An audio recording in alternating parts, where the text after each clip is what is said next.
नमस्कार. आज मी इथे जरा वेगळ्या पद्धतीचं जेवण बनवत आहे. त्यासाठी सर्वात अगोदर मी डाळ बनवून घेते.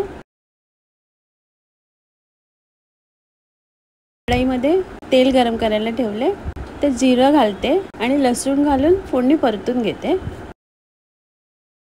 एक सुकी मिरची घालते, तुकडे करून घेतलेली. सुकी मिरची परतून घेते. थोडंसं हिंग घालते आणि एक बारीक चिरलेला कांदा घालून कांदा नरम होईपर्यंत परतून घेते. कांदा परतून झालेला तर टोमॅटो घालते. थोडंसं मीठ घालते आणि टोमॅटो नरम होईपर्यंत परतून घेते. आता एक छोटा चमचा धणे जिरे पावडर घालते, लाल मिरची पावडर, हळद आणि सगळं मिक्स करून घेते.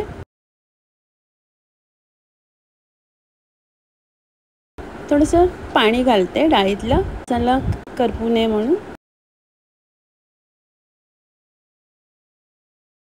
बारीक चिरलेली मिरची घालते हिरवी आणि शिजवून ठेवलेली मसूरची डाळ घालते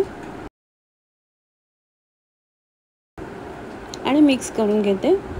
चवीप्रमाणे मीठ घालते, गरम मसाला पावडर घालते आणि मिक्स करून घेते. आणि डाळीला छान उकळी काढून घेते. डाळ उकळलेली आहे. आता वरून कोथिंबीर घालते, मिक्स करून घेते. डाळ तयार आहे. इथे मी बटाट्याचं भरीत बनवण्यासाठी 2 मोठे चमचे राईचं तेल घेतलेलं आहे. तेल गरम झाल्यावर त्यात 2 सुक्या मिरच्या घालते आणि भाजून घेते आणि बाजूला काढून घेते. गॅस बंद केलेला आहे. आता त्याच तेलामध्ये एक मोठा बारीक चिरलेला कांदा घालते, थोडं मिक्स करून घेते आणि खाली उतरून ठेवते. मिरच्या थंड झालेल्या आहेत, त्यात थोडंसं मीठ घालते आणि हाताने कुस्करून घेते. अशा प्रकारे तर तेलातला कांदा आणि तेल घालते. इथे उकडून ठेवलेले 2 बटाटे घेतलेले आहेत, मॅश करून ते घालते. एक हिरवी मिरची घालते आणि सगळं मिक्स करून घेते. मिक्स करून झालेलं आहे. आलू भरता तयार आहे.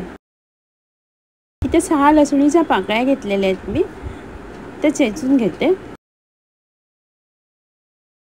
थोडंसं मीठ घालते, लाल मिरची पावडर आणि राईचं तेल घालून मिक्स करून घेते. लसूण चटणी तयार आहे. आता मी सर्व करते.